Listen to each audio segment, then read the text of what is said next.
Join me on a journey exploring how we can tap into our own psychic abilities.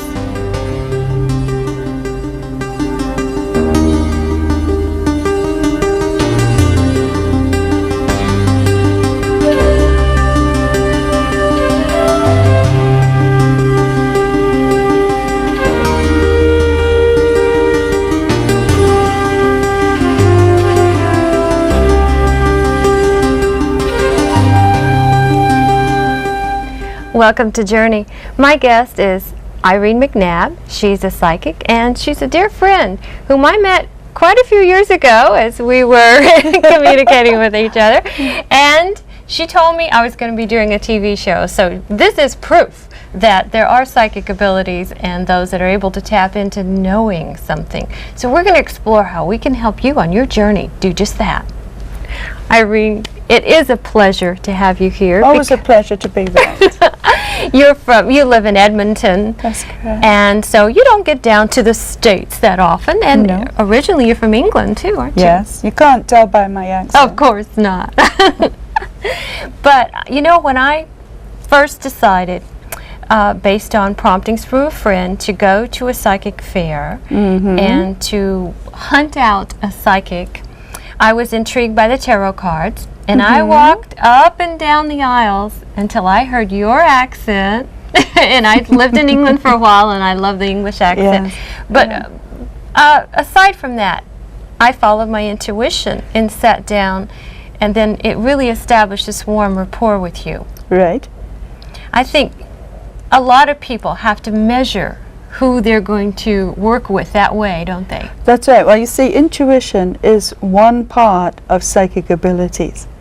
There's many, many different parts of being a psychic, such as telepathy, get out of my space, you know, your vibrational space, psychometry, channeling, everything, like, okay, I think of a person, the phone rings, or I bump into, it's all part of being a psychic. Now, we all have these abilities. Definitely. We've got our 5 sensory abilities, and these just happen to be the others that we can tap into. Huh? It's the number 6, the sixth sense. The sixth sense, they say, right? That's right. Now, when you first started using yours to assist others, Right. was there a period of time that you had to go through where you actually had to trust more that was... Definitely. Yeah. Well, about the first 4 years, I think, of being a professional psychic, I had to go right through all the doubts, the fears. I'm dealing with people's lives here. I might, you know, so it was definitely based on doubts, but yet trust and testing. There's a drive. You just have to do it. You have no other choice. It's your And you time. can do that for yourself as well, right? No, I can't. No. Not for you? Or? No. I mean, I'm saying I can learn to trust my own feelings instincts, and sensing. definitely, but I can't, like, if I feel something, then I trust it. But other than that, if I say, well, I want to make a move, is it a good move? It's like, it doesn't work. I've got to allow it to come to me. To come to you. Then it's natural. Yeah. Is it a sensing or a feeling of another almost voice or communication? It's so hard to pinpoint down, Brenda. You know, it's like it comes through so many different ways, like a vision, just like a movie behind your eyes. It can come by empathy. I'm near you. I can feel aches and pains and stuff like that. And you tapped into That's correct. that, I remember. Yeah. It's the only way I can put it is just a knowing. And when it's right, you know, and no one can tell you any different. And that should be true for our own knowingness too, and we seek yes. that inner guidance. Would you call that higher self? Definitely. We call it spirit, but we also call it our higher self, definitely. Well, I believe, these are my beliefs, and I do preach them, that we are all part of God, and that's what Jesus was preaching. And behind our soul is the actual part that is, when we die, we go back to being part of the one, but we have to keep coming back until we get it right. And I haven't Been got it there, right done yet. that. Been there, done that. Lessons, Yeah. lessons, lessons, right? All the way along the line. Yeah. But you know, many people will say it's behind the heart. I say, yes, behind the heart is the soul, and behind the soul is the real part of God.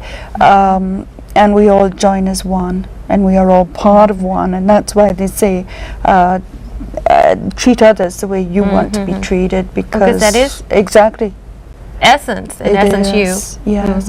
One person said it so perfectly to me, and that is that think of the ocean as God. Out of the elements comes the wind, and it takes part of the water up and deposits it over the land in raindrops. You are a raindrop, I am a raindrop, but in that raindrop is all the essence of the ocean. Right. And as soon as we land, we're back on our journey trying to find the ocean again. It just says it all, you know. Yeah, it's a constant journey, isn't it? A constant journey. Because as long as you're in the physical world, you're going to feel the doubts, the fears, the hurts, the tears. Now, when you work with somebody, say, you know, you're sitting with me, and I remember I came up to you and you use psychometry. Let's show people how you use that. I handed you, this is a ring of mine that I wear a lot.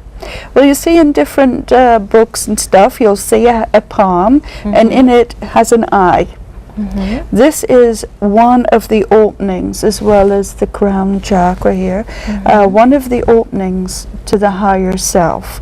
So as we place the object into the palm, we're getting in touch with our higher self. And as I hold it like this, I close my hand and I feel your aches, your pains, and your hurt. I'm in touch with you as to how to advise you the whole bit. Like for an example, when I'm seeing this, I feel you looking at your objects at home and going, I want to pack, I want to move. So it's going to be coming up that there will be a move for you.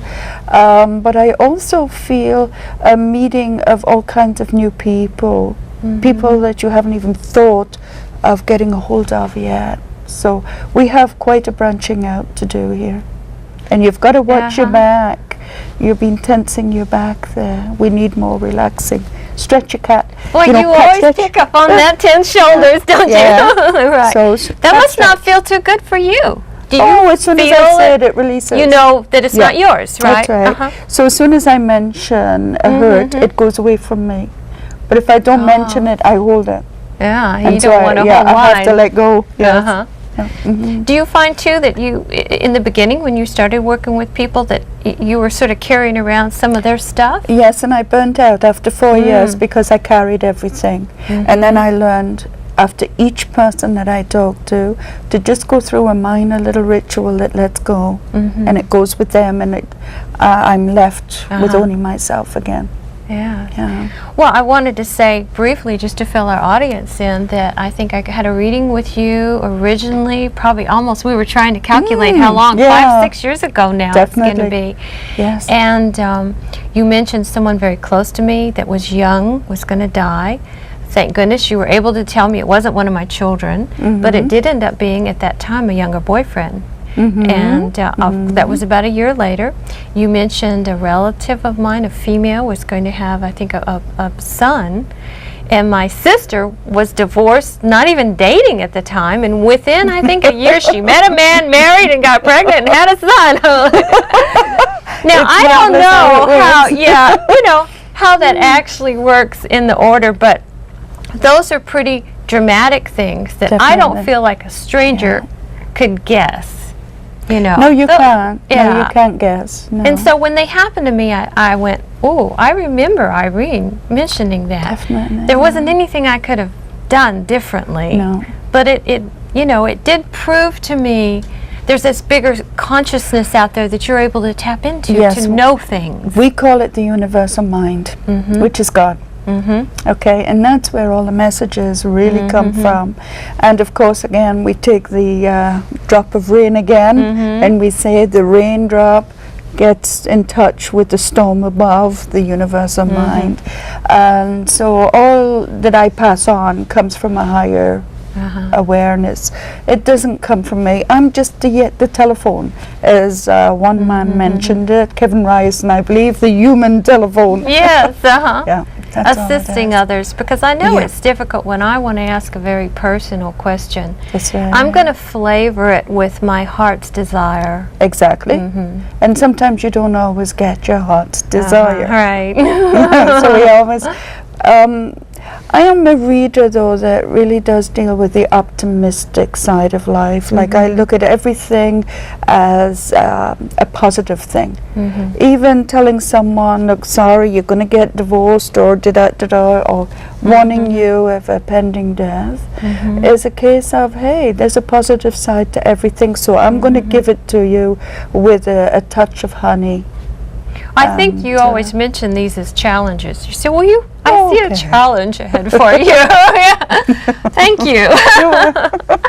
Right. I want to ask, too, when I'm seeking some guidance, and maybe, I go to a friend, go to another, everyone's a psychic, really. We all have the ability to sort of tune in. If we're vibratory rates, I'm a frequency that you're kind of tuning into to kind of get a feel of my, like, probable path, or where I'm headed. Probable. You see, I am a psychic. I give you the direction. Now, this is the direction you're in, and the pattern is set. The pattern is set. Okay, you will hit this, and this. That's predestined. But how you handle them is your freedom of choice. Right. That's the only difference in a reading. The one that I do anyhow is how you handle them. So you're picking up on what I might call my soul pattern's destiny. That's correct. Sort of my path. And you're able to see maybe farther down that path than I am. That's right. And you see, when you're wrapped up with emotions, you can't see, you can't clear that path. You're seeing the forest as well as the trees, and it's like, hey, where am I going? The psychic will just say, listen, kid, you're going in this direction. There's that tree, there's the oak tree, there's the, and you go on. Yeah.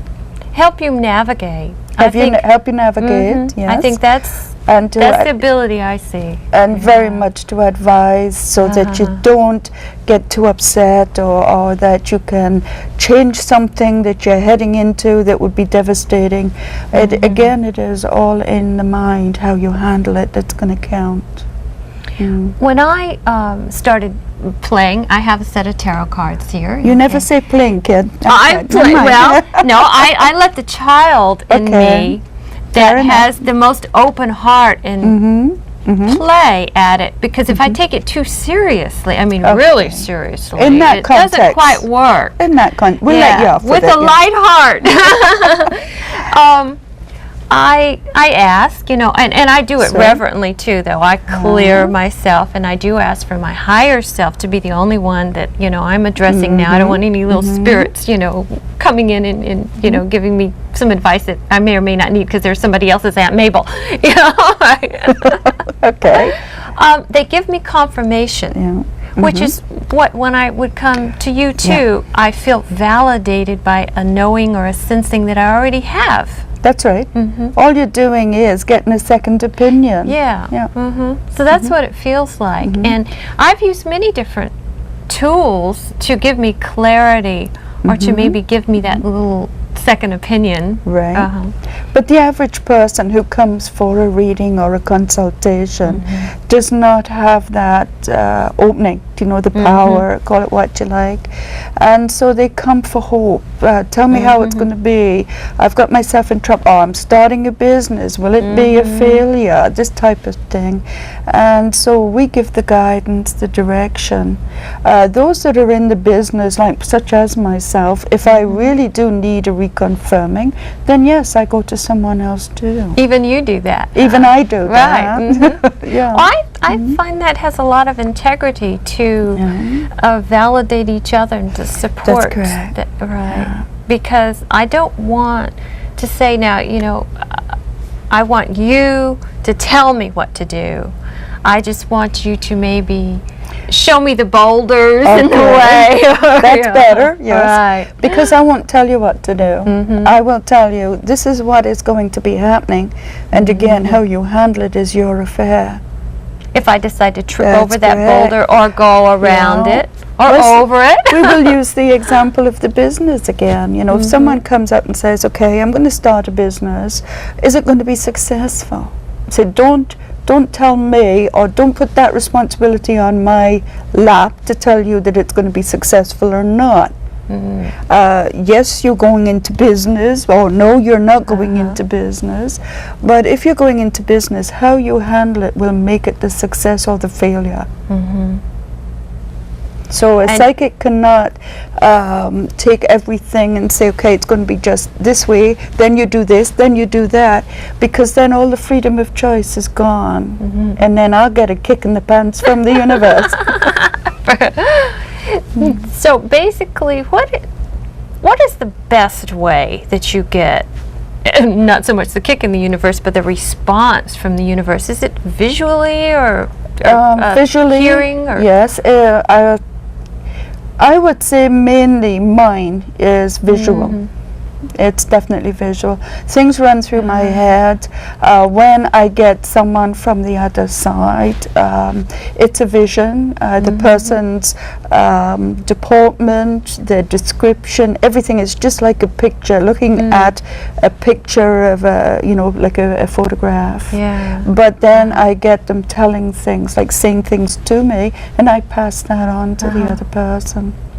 Do you often get names? I mean, are you Every aware now and sometimes again, of every who that now and is? again. Mainly it's the other person asking me, you know, well, my son is on the other side, his name is Jim, and then we go talking into it. I've never ever sat down to do messages from spirit side, which I definitely am getting into. I'm working up to that. You know, you were the one too that told me, I believe it was your grandmother had or told you Oh, about yes. using a spirit board Yes. for asking questions, much like a Ouija board. Yeah, except that I'll refresh your memory. We never asked questions of it. We would just sit down. We made letters of the alphabet, put it around in a circle, turned a little shot glass upside down, and let it rip. And the So messages you really that never came would from even it, no. ask anything, just allow the No, messages just allow to come. the messages, because I feel if you ask it a question, it will give you the answer you want. You know, at times. So what you have to do is just let it go and let it spell whatever messages that it's supposed to spell. Well, actually, that's how mine worked, because I did decide to make my own and put special pictures on there. And then this young person that was a director for me on Journey, a boyfriend who had passed on, about a year later, my daughter and I were able to get a very beautiful message from him. Yes, Yeah. And it wasn't that we were asking for anything. We just decided to kind of see what would happen. That's the way it is at its best, is when it becomes natural. If you were thinking of him, it's like saying, well, I'm like a child, I'm saying, come here, you know, I want control here. And the spirits will not be controlled. You can as a person. It but came the as spirits a cannot. surprise, because we were asking, you know, we were Volunteer. thinking we were getting in touch with our higher self, and all of a sudden we got these messages spelling out and saying, hi, it's, you know, Dan. I'm going, it's whoa. beautiful. When it happens that It way, was it's beautiful. fun. Yeah. It was a pleasant, very nice energy. We Exactly. could even feel that energy. And when we're on the subject of energy too, our thought forms themselves, the very thoughts we have, the Yes. dreams we have, the Yes. goals that we have, become a form, don't they? That's correct. We manifest. That's And right. how, if we put it out there then, how does manifesting work for us? Okay, again we'll talk about the universal mind, which is God. You can sit very direct and say, this is what I want, and you visualize it, whether it's a motorhome, a house, new boyfriend, perfect. You visualize it, and you write it down in a journal, and every day you look down your lists of desires, and you visualize each desire, but it must be that you visualize that they are already yours, not something in the future. Already done. That's already done. It's there. You are using it now. Now, and out of these thoughts, the universe will create this for you within a matter of 2 days, 2 weeks, 2 months, at the latest 2 years for something really big. They will present it to you, and it will be manifested. It's like saying, okay, I've lost this ring. I don't know where I put it. So instead of going scattering all over the house where I can't see it, you know, in front of my nose, you sit down very quietly and visualize you finding the ring. And you will find the ring. The universe will lead you to it. I found that to So really it's a help. manifestation. Yes. Yeah, it's a manifestation. At what point in time, though, when we're very specific and very clear as to what we want, and like you suggested, write it down. I have my journal over there because I wanted to, you know, writing things down is very important, keeping maybe a dream journal or a goals, affirmations. At what point in time, though, must we let it go so we're not holding on to it so tight it can't come to us? Right. In one of the books I've read, someone said within a 72-hour period, like if you're going to go for an interview and you want the job, you visualize it as being yours, and then within 72 hours you just release it.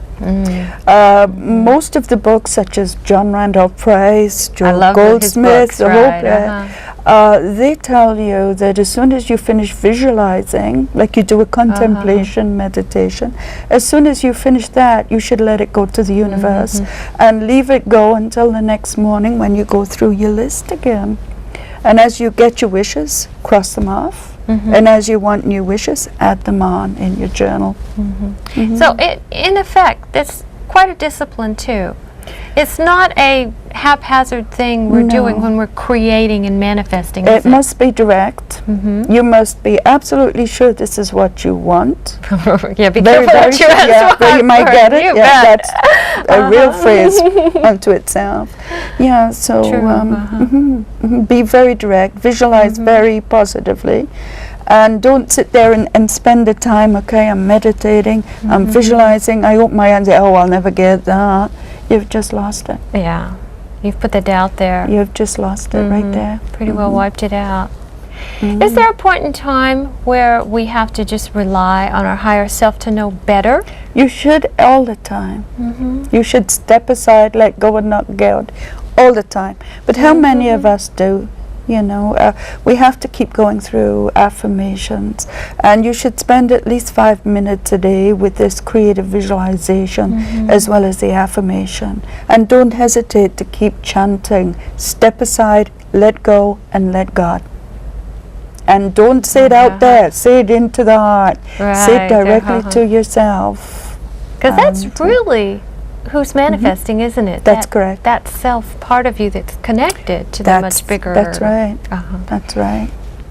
And that's, I think, we project constantly out to someone, oh, Irene, tell me what I need to do, instead of, you know, oh, Brenda, get with it and tell yourself what you need to do, you know. That's correct. Now, if you did a meditation, like we were saying there, you know, you have this, okay, I've got this major problem, then put it to the universe, you know, like, hey, I've got this problem, what do I do with it? Show me the way to resolve it. If you say, okay, I got this problem, I don't know what to do with it, show me, give me the way, you're not going to get anywhere. But you quieten the mind and you say, I have this problem, show me how to resolve it. And then when it opens up to you, walk through and resolve it, because it will be, you know, the solution will be there. It'll come. It will be there. And are there many different ways things come to us? You know, I've had even a song on the radio give me some sense of knowing about something. That's right. You know, it's like, whoa, that's a message. That's right. Can that it happens happen? all the time, yeah. Like you'll be sitting thinking of something and going, gee, and then a song comes over and one line in that. Just kicks yeah, you. Exactly. Really? Yeah, exactly. Or else you'll be thinking of some problem and you look up and here's a billboard with this big message on it. Yeah. You get messages. So we should from be all over. open to all the little subtleties that are That's going on correct. around us. I call it now the synchronicities in life. That's And the correct. Celestine moments that happen. That's right. You know, Shirley MacLaine's book, Out on a Limb, often refers to, you see, out on a limb was a key phrase, and her boyfriend that she first talked about mentions that if you want the fruit of the tree, you have to go out on a limb. on it. And all the way through, she was getting people coming at her, telling her that phrase, and it was a reconfirmation all the time to her. And you will have the same thing. Yeah, it'll keep coming to you. It in all will forms. keep coming in Yeah. all different forms, and it's And just books like a literally booster fall shot. off the shelf like they did for her too. I remember. That's right. It's a reconfirming, Yes, definitely. So, okay, kind of as we're closing, I just wanted to let people know that after I met you and you used some psychometry and some tarot cards, your own just opening to the universal mind and God, I've practiced with things and I do them with a light heart, a creative heart, because I find that's the best way then. I'm Yes. opening the doors. That's right. I've used runes, I've used tarot cards, I've used crystals, but the very best thing I do now is just sit and be quiet. That's correct, and that's the best way of all. But you see, when we go to help people, they most of them say, I need to see something, like the cards or the palms. Right, and they want don't that, just believe in the fact that of the natural ability. But that is exactly where So it comes that's from, is from here. So it doesn't matter what you use or whether you just sit there and let it come. That's where it's coming from. And that's where you're getting it from, and I want to thank Definitely. you for From the ocean. sharing how well you navigate the ocean, because you are able to give us a good second opinion. Thank you. So thank you for sharing that. Thank you for joining us on this journey. In whatever ways and means you use, remember, just open up and the journey will expand for you.